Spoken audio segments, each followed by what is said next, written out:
Hello good evening everyone. मैं doctor Swati Sharma English सूत्रा में आप सभी का स्वागत करती हूँ। और आज मैं आप लोगों के लिए प्रीवियस ईयर क्वेश्चंस हैं जो कि इस पे जितने भी अभी तक लिटरेरी टर्म्स के प्रीवियस ईयर क्वेश्चंस 34 मैंने करा दिए थे, उससे आगे के मैं अभी करवाऊंगी। अभी तक के 2 पार्ट्स में है ये अभी, मतलब ये मान के चलिए मतलब जो हमारे पास है वो 2 पार्ट्स में है।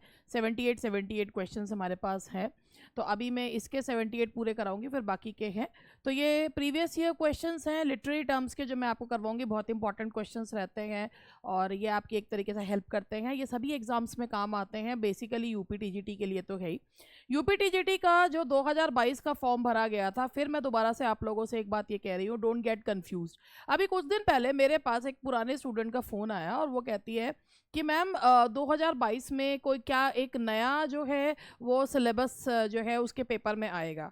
तो मैं फिर आप लोगों से कह रही हूँ, डोंट गेट कन्फ्यूज्ड। 2022 का जो फॉर्म भरे गए थे, जो उसका पेपर होना है, जो उस समय सिलेबस आया था वो उसी के अकॉर्डिंग होगा। यानी कि वही अगर आप यूपी टीजीटी का लेते हैं तो 4 आपके राइटर्स हैं, विलियम शेक्सपियर, वर्ड्सवर्थ, तो पहले मिल्टन है, फिर वर्ड्सवर्थ है और फिर जॉन गॉल्सवर्थ है। उसके बाद लिटरेरी टर्म्स हैं और आपका जो उनके पर्टिकुलर एज से संबंधित क्वेश्चंस हैं। इसके अलावा जो ग्रामर वाला पार्ट है, नहीं ना ही कोई उसमें आपका कोई जीके के क्वेश्चन आएगा, कुछ नहीं आएगा। 125 क्वेश्चंस केवल और केवल इन्हीं से संबंधित आएंगे। और जो पीजीटी है, पीजीटी में भी वही चीज़ रहेगी जो आपके थे, 17 राइटर्स एंड ग्रामर, और वही रहेगा, कोई सिलेबस चेंज नहीं हुआ है। तो अपने आप का बेवकूफ़ ना बनाएं। अगर आपको कोई ये चीज़ कह रहा है तो कहता रहे, मिट्टी डाल उस बात पे और अपना पढ़ाई लिखाई करिए, क्योंकि ये सारी चीज़ें बेवकूफ़ों वाली बातें हैं। 22 का पेपर जल्द ही आपको देखने को मिलेगा भी। तो 22 के पेपर की तैयारी अगर आपकी अभी भी नहीं हुई है तो भैया अभी भी कुछ समय है, टाइम है, आप अभी भी कर सकते हो। और उसको करने के लिए आपके पास सब कुछ है, मार्केट में अवेलेबल बहुत कुछ चीज़ें हैं। और अगर आप वो सब भी पढ़ चुके हो तो भाई मेरी एक प्रैक्टिस टेस्ट सीरीज़ है, एक्सक्लूसिव प्रैक्टिस बैच करके है, जिसमें मैंने 50 टेस्ट पेपर्स करवाए हैं। और अभी जब एग्ज़ाम की डेट जो है वो डिक्लेयर होगी तो उसमें कुछ टेस्ट पेपर्स और मैं लाइव चलाऊंगी, तो आप उसे ले सकते हैं। इसके अलावा मेरा ये एक बैच है, ये हमारा वीडियो बैच है यूपी टीजीटी के लिए, जिसमें लिटरेचर ग्रामर है, इसमें नई क्लासेस हैं। और जो मतलब अभी तक हमारा बैच चल रहा था, लेकिन ऐसा है ना, अब मैं कोई बैच स्टार्ट इसलिए नहीं कर रही हूँ कि ऑब्वियसली भाई बच्चों को अगर मैं ये कहूँ कि लाइव क्लास चलती रहे तो कोर्स कंप्लीट करवाने में हमें भी समय लग जाता है। तो आपके पास सारी चीज़ें आपको दी हुई है, ग्रामर है, लिटरेचर है, लिटरेरी टर्म्स हैं, क्वेश्चन पेपर है, सब कुछ है। आइए ऐप पर, स्टोर में जाकर देखिए, आपको ये बैच दिखेगा, आपका मटेरियल सारा बुक फॉर्म में आपके घर पर आएगा, तो आप इस बैच को परचेज कर सकते हैं। इसके अलावा DSSB का बैच है भैया, मैं फिर दोबारा से कह रही हूँ, DSSB की जो तैयारी कर रहे हैं, अगर अपने आप कर रहे हो तो वेल एंड गुड है, लेकिन अगर तुमको बिल्कुल अरेंज चीज़ें, क्योंकि जो मुझसे पढ़ते हैं वो ये बात जानते हैं कि मैं उनसे ज़्यादा मेहनत करती हूँ, मैं अपने स्टूडेंट को सारी चीज़ करके देती हूँ कि भैया अब तुम केवल पढ़ लो। तो DSSB का बैच है, इसमें भी सारा मटेरियल आपके घर पे जाएगा, आप इसको भी परचेज कर सकते हैं जो लोग DSSB की तैयारी कर रहे हैं। एक यूपी टीजीटी और DSSB का कॉम्बो बैच भी है हमारे पास। तो ये था हमारा जो है आज का, और इसके साथ ही हमारा आज जो मैं करवाऊंगी यूपी टीजीटी PYQs हैं, लिटरेरी टर्म सेशन 6 है जो मैं आज करवाऊंगी, और वहाँ 34 क्वेश्चन तक मैंने करवा दिए थे, उससे आगे के अब मैं जो है वो करवाऊंगी।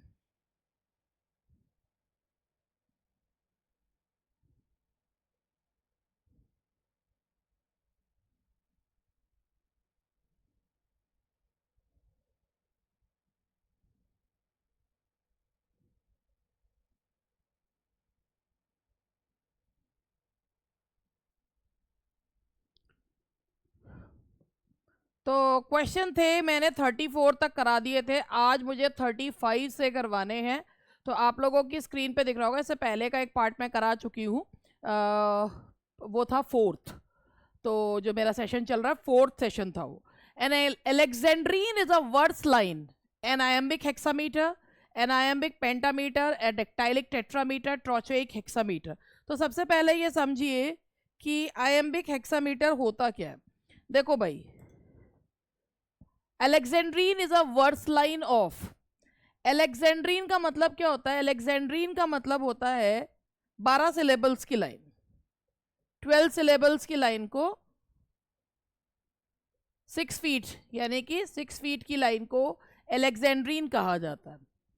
उसमें जो पहला सिलेबल होगा वो अनस्ट्रेस्ड होगा, दूसरा स्ट्रेस्ड होगा, ये चीज जो है वो 6 टाइम रिपीट होगी, पेंटामीटर में 5 बार होती है, तो इसको कहा जाता है हेक्सामीटर। तो the answer is A, an iambic hexameter. 36 aesthetic means, TGT 2013 के क्वेश्चंस हैं। Sorrow, despair, beauty, pleasure. Aesthetic का किससे लेना देना है, एस्थेटिक टेस्ट कहते हैं, that is beauty. The answer is C, that is beauty, that is beauty. अब चला क्वेश्चन नंबर 37 दिखा देती हूँ, 37 38 एक साथ आ रहा है। The reversal of fortune of a tragic hero is called catharsis, peripeteia, epistle, poesis. देखो भाई, एरिस्टोटल ने पोएटिक्स में बताया है कि ट्रेजेडी का फंक्शन होता है कैथारसिस, अगर कैथारसिस नहीं तो ट्रेजेडी ट्रेजेडी नहीं। तो एनाग्नोरिसिस होता है रिकग्निशन, उसके बाद होता है रिवर्सल ऑफ फॉर्च्यून, यानी कि जब हीरो का जो भाग्य है वो दुर्भाग्य में परिवर्तित हो जाता है, that is called peripeteia, and the answer is peripeteia. What is euphony, eu and kako दोनों, फोनो मीन्स साउंड, देखो जी फोनो मीन्स होता है साउंड और यू मतलब होता है अच्छा, तो क्या हो गया, प्लेजेंट साउंड। अगर यही होता कैको तो होता बुरा, तो कैकोफेनी होता कर्कश, तो ये हो गया आपका pleasant sound, that is pleasant sound. Who invented and popularised the phrase poetic justice, ये क्वेश्चन रिपीट हुआ है, पहले भी करवाया था। पोएटिक जस्टिस का मतलब होता है अच्छे के साथ अच्छा और बुरे के साथ बुरा, that is called poetic justice, and this was popularized by Rymer. What is soliloquy, पढ़िए। Actor secret thought uttered aloud, secret speech, an actor's speech not to be heard by audience, an actor's meant for other characters also.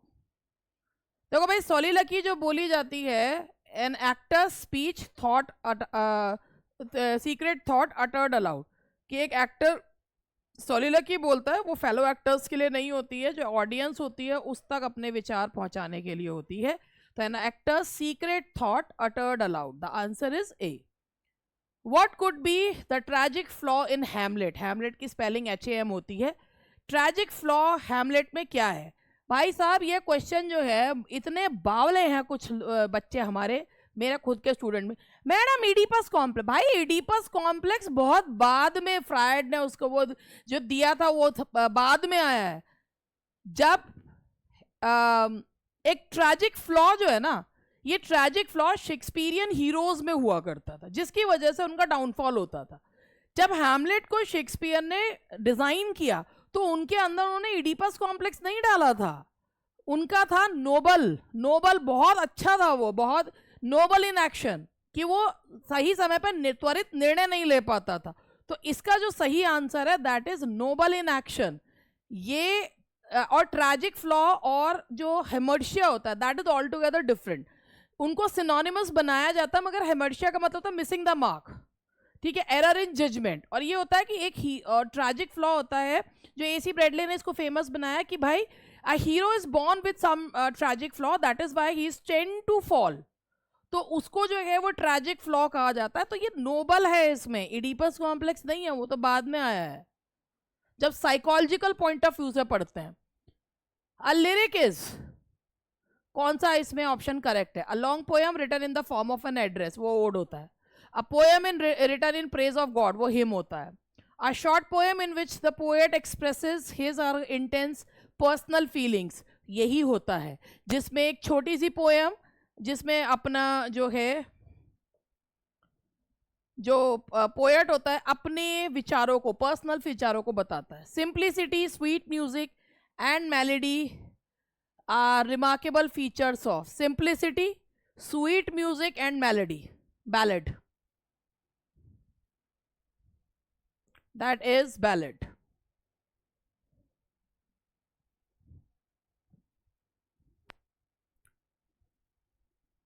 What is the meaning of plagiarism?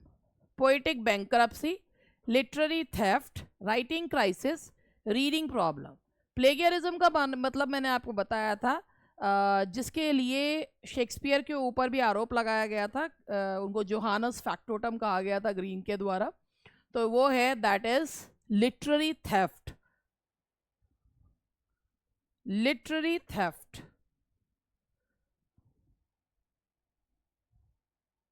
तो इसको जो है आप इसमें literary theft को बोला जाता है.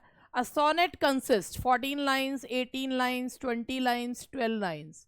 सोनेट में अगर आपका कर्टेल नहीं है, 10.5 लाइन्स होती हैं जिसमें 14 लाइन्स होती हैं, तो सोनेट में 14 लाइन्स होती हैं. इटली से इसका ओरिजिन जो है वो हुआ है. कॉमस क्या है जी? मिल्टन का mask, pastoral allegory, poetic line या फार्स. कॉमस है mask. Commas is a mask. What is aside? देखो, एक होती है सॉलिलकी और एक होती है असाइड. दोनों में क्या फर्क होता है ये देखो. Addressed in words that the other actors are not suppose to hear. Addressed in word that the other actors are suppose to hear. Looking behind when one speaks, not paying attention. देखो भाई, सॉलिलकी और aside में ये होता है कि जब सॉलिलकी जो बोली जाती है ना, तो जो कैरेक्टर दिखाया जाता है he is all alone.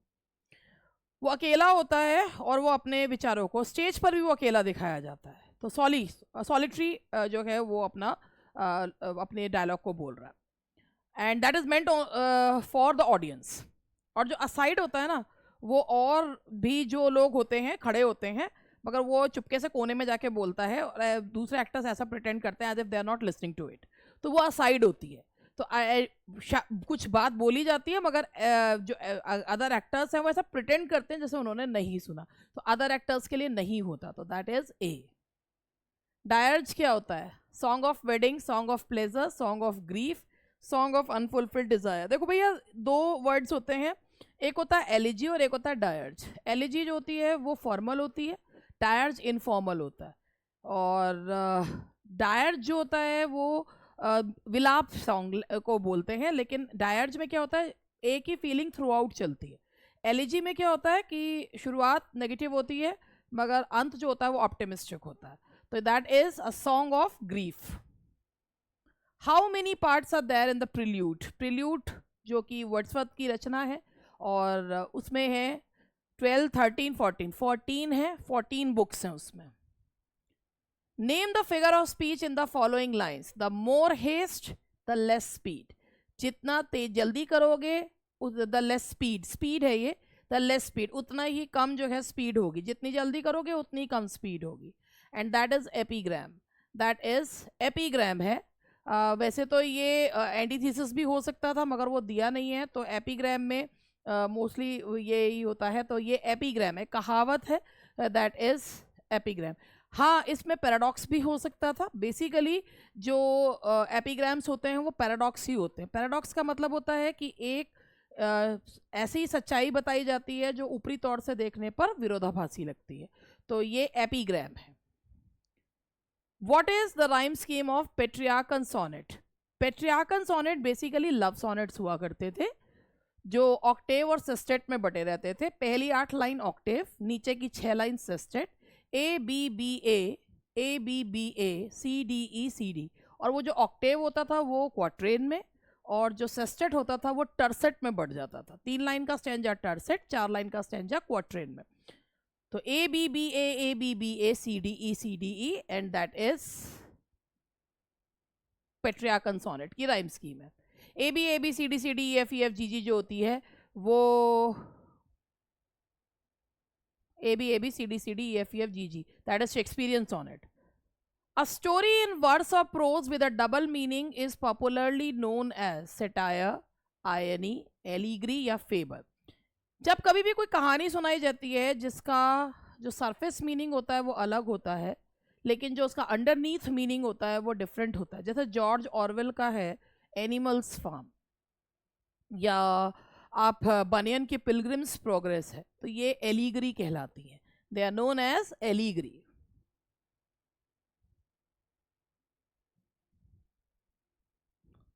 A 7-line iambic pentameter stanza rhyming A B B C C is called.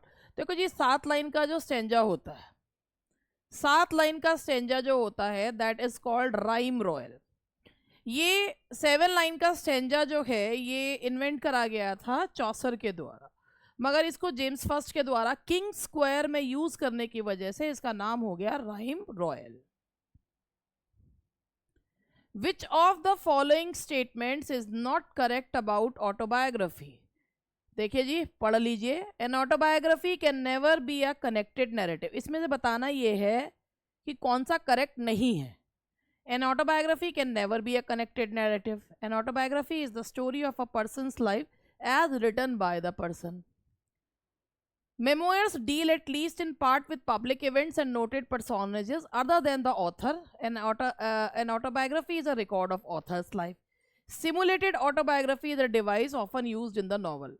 तो भाई देखो बाकी तो सारी चीज़ें ठीक है, ऑटोबायोग्राफी कनेक्टेड नैरेटिव नहीं हो सकता, यही बात गलत है।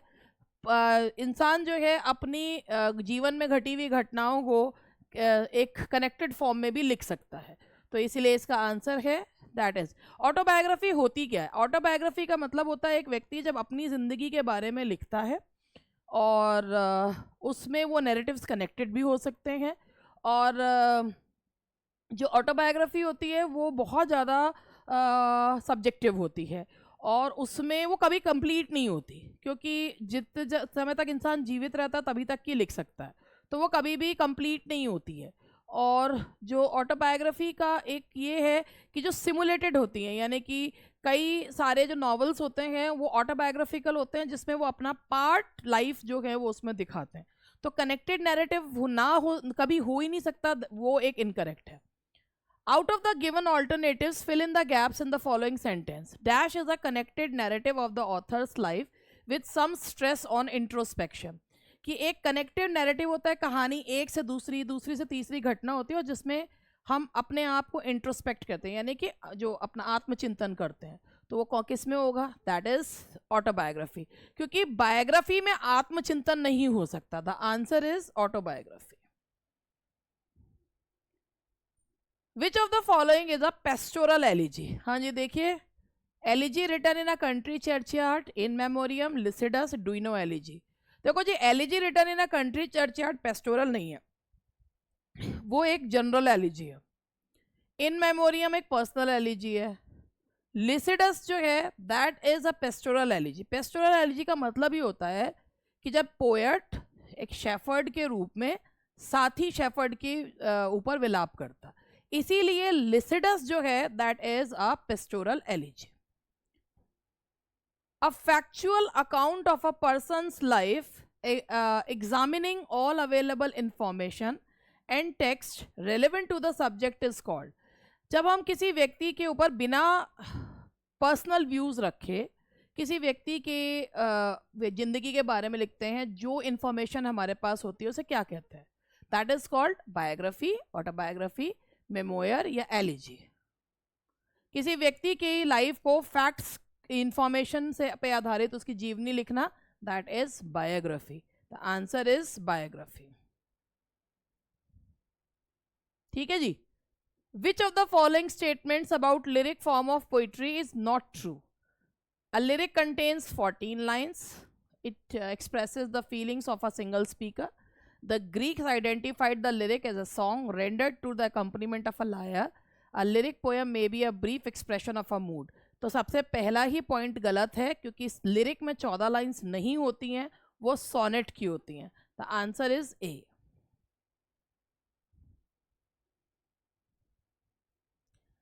The term carpe diem means hail the day, seize the day, goodbye the bright day, seize the day। देखो भाई कार्pe diem जो है ये यूज लिया गया है, सबसे पहले से यूज किया था हॉरेस ने। It was use by Horace, ठीक है, और इसका मतलब होता है सीज द डे, जियो तो हर पल ऐसे जियो जैसे कि आखिरी हो। विच of the following statements is not correct about biography? Biography के बारे में इनमें से कौन सा स्टेटमेंट सही नहीं है? It is the history of a particular man's lives. The name biography now connotes relatively full account of a particular person's life. It involves the attempt to set forth character temperament. Biography is a latter day genre and we find biographies in 20th century. देखो भैया अब ए से लेकर सी तक सारे ठीक है, biography बहुत पुराना जॉनरा है। और हाँ अपने देखो 20th सेंचुरी का तो बिल्कुल भी नहीं है। अगर किसी को बहुत पुराना ना भी पता हो तो लाइव्स, ठीक है, जो सैमुअल जॉनसन ने लिखा है 52 राइटर्स की, तो ये जो है न्यू जॉनरा तो बिल्कुल भी नहीं है। Fable is also called parable, apologue, proverb, exemplum. Fable होता है जिसमें बीस्ट फेबल कहते हैं, या जानवरों के माध्यम से नैतिक शिक्षा जो है कि कहानी सुनाई जाती है, इसी को एप्लॉग भी कहा जाता है। That is also called apologue. The answer is B, apologue. Shakespeare's play Love Labour Lost is a good example of the comedy of ideas, the comedy of manners, problem play, romantic comedy. तो love labour lost, भाई देखो जो Shakespeare की love labour lost है that falls in the category of comedy of manners. Comedy of manners जो होता है, जो समाज के उच्च तबके के व्यवहार और उसके मैनर्स का मजाक उड़ाती है, that is called comedy of manners. तो it falls in the genre of the comedy of manners. भले ही कॉमेडी ऑफ मैनर्स जो है वो रेस्टोरेशन पीरियड में उसको डेवलप हुई, लेकिन शेक्सपियर ने तो पहले ही लिख दी थी। तो the comedy of manners. Who among the following writers is known for his epigrammatic prose style? Browne, Bacon, Johnson, Addison. देखो भाई एपिग्रामेटिक का मतलब होता है कहावतों की तरह प्रोज स्टाइल, यानी कि बहुत कम शब्दों में अपनी बात को कहना, और वो कौन है? Bacon. And the answer is Bacon. The answer is B, Bacon. A dramatic monologue is a type of poem that contains a single speaker talking to himself. नहीं. Several speakers. नहीं. One imaginary speaker talking to an imaginary audience. बिल्कुल एक imaginary speaker होता है जो imaginary audience से बात कर रहा होता है, and the answer is C. That is C. Which of the following statements is true about a closet drama? इनमें से कौन सा closet drama के बारे में statement सही है? It is a drama full of treachery and intrigues. नहीं. A closet drama essentially had double plots. A closet drama is intended to be read rather than to be staged in a theatre. तो इसका C है कि भाई जो closet drama होते हैं, जैसे कि मिल्टन का सैमसन एगोनिस्टिस है, जो स्टेज पर प्ले करने के लिए नहीं बल्कि पढ़ने के लिए लिखे जाते हैं. The prose Gothic novel denotes the medieval type of architectural work, a type of prose fiction which has been set in the Gothic novels 18वीं सेंचुरी में आए. द कैसल ऑफ ओट्रेंटो, इनमें क्या होता था, एक मध्यकालीन युग का कैसल्स दिखाई जाती थी, रहस्य रोमांच से भरपूर होते थे. तो जो गोथिक नॉवल है, जैसे मैंने अभी आपको बताया, हॉरिस वॉलपोल का कैसल ऑफ ओट्रेंटो, और इसका आंसर है B, a type of prose fiction. तो इसका आंसर है B, a type of prose fiction which has been set in the middle ages. Which of the following statements is correct about autobiography? It is written by a great author on the life of fellow author. ये तो बिल्कुल ही गलत है कि एक author दूसरे author पे लिखे. It is written by a scholar on the life, ये भी नहीं है. It is a memoir, नहीं. बायोग्राफी और ऑटोबायोग्राफी और मेमोयर अलग अलग चीजें होते हैं. The first fully developed autobiography is also the most influential. The Confessions of Saint Augustine, बिल्कुल 4th सेंचुरी में जो कन्फेशंस लिखी गई थी वो बहुत ही इन्फ्लुएंशियल थी. The answer is D. Which figure of speech do we see in the following expression? Alone, alone, all alone, alone on a wide, wide sea. जब एक सिंगल लेटर रिपीट होता है, तो चाहे वो वॉल हो या consonant, that falls in the category of alliteration. Alliteration, same letter का वर्ड में रिपीट होना. Any short composition in prose that undertakes to discuss a matter, express a point of view, persuades us to accept a thesis on any subject, or simply entertain is biography, essay, autobiography, ode. तो आप देखिए इसमें क्या होगा कि एक composition जो एक मैटर को डिस्कस करता है या पॉइंट ऑफ व्यू बताता है और हमें परसुएट करता है कि हम उस बात को मान लें, तो वो है एसे. जैसे चार्ल्स लैम्ब के एसेज हैं, जैसे ड्रीम चिल्ड्रन या जो भी एसेज उनके हैं, तो इसका आंसर है B, essay. Some statements have been given here for tragedy. Find out the correct one. It is representation of serious action leading a joyous conclusion. ये तो बिल्कुल गलत है. ट्रेजेडी का तो अंत भी दुखद ही होता है. The tragic hero will evoke both our pity and fear. ये सही है क्योंकि ट्रेजेडी के दो फंक्शंस होते हैं, पिटी एंड फियर को इवोक करना. ये सही है. The Hamartia becomes the reason of his demise. Hamartia missing the mark या ट्रैजिक फ्लॉ, ये उसके डाउनफॉल का कारण होता है. ये भी सही है. The anagnorisis in tragedy is reversal. Peripeteia होता है, एनाग्नोरिसिस नहीं होता. तो 2 and 3 करेक्ट है. The answer is 3, 2 and 3. Which of the following is not true about the term novel? Prose fiction है, prose narrative, characters and plot होते हैं. Treatise on current social problem, A literary form that is derived from Italian novella. तो भाई बात ये है, इनमें से जो सही नहीं है वो है सी, a treatise on current social problem. वो ऐसे होता है, नॉवल नहीं होता. The answer is C. Which of the following statements is not correct with reference to essay? The essay differs from a treatise or dissertation in its lack of pretension. An essay primarily discusses its subject in non-technical fashion. The essay discusses its subject with a liberal use of such devices as anecdotes. The formal essay is relatively personal. इनमें से कौन सा जो है वो essay के point of view से सही नहीं है? जो फॉर्मल एसे होते हैं वो पर्सनल नहीं होते, वो इनफॉर्मल एसे होते हैं. The answer is D. The formal essay is relatively personal. जो इनफॉर्मल एसे होते हैं उन्हें फेमिलियर एसे भी कहा जाता है. जिनको जो इनफॉर्मल वे में लिखे जाते हैं उन्हें फेमिलियर एसे, जिसमें अपनी सब्जेक्टिव फीलिंग्स जो है वो राइटर बताता है. लेकिन जो फॉर्मल एसेज होते हैं वो कभी भी पर्सनल नहीं होते. The answer is D. Among the following, which is not an example of pastoral elegy? इनमें से कौन सी pastoral elegy नहीं है? Astrophel, Lycidas, Thyrsis, elegy written in a country churchyard. Astrophel and Stella, Lycidas. Astrophel and Stella नहीं, Astrophel है. Astrophel जो कि Spencer के द्वारा लिखी गई है. Astrophel and Stella तो फिलिप सिडनी के द्वारा लिखा हुआ सोनेट सीक्वेंस है. Astrophel, Lycidas और Thyrsis, ये तीनों pastoral elegies है. Elegy written in a country churchyard pastoral elegy नहीं है, ये एक जनरल एलिजी है. The answer is D. Which figure of speech do we see in the following expression? He was a good teacher but a poor student. देखो, good teacher का, good का poor, teacher का student, opposite आ रहा है. दो जो है वो he was a good teacher but a poor student. पूरे जो है स्टेटमेंट्स रखे जा रहे हैं, ऑपोजिट स्टेटमेंट्स रखे गए हैं. That is antithesis. ये आयरनी नहीं है, that is antithesis. Which figure of speech do we see in the following expression? 10,000 I saw at a glance. एक साथ मैंने 10,000 फूल देखे. तो ये बहुत बड़ा हाइपरबोली है.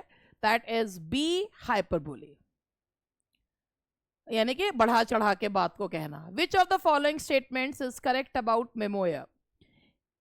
In memoir, the emphasis is not on the author's developing self, but on the people. Memoir is another name for autobiography. Memoir is another name for biography. Memoir is always episodic. देखो, जो memoirs होते हैं ना, यानी कि जिन्हें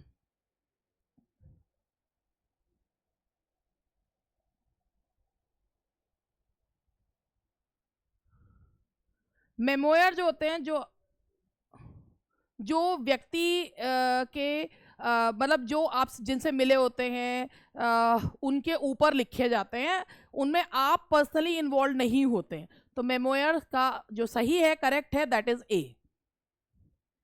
विच of the following is not a major characteristic of a ballad? It tells a story often with a musical instrument. It usually deals with a single episode. It is comic in nature. The story is told through dialogue and action. जो ballads होते हैं वो comic नहीं होते. तो that is the answer is C. Which of the following is not a form of ode? इनमें से कौन सा ode का form नहीं है? तो that is C, Jacobean is not the form of ode. So that's all for today. ये previous year के लिटरेरी टर्म्स के क्वेश्चंस थे.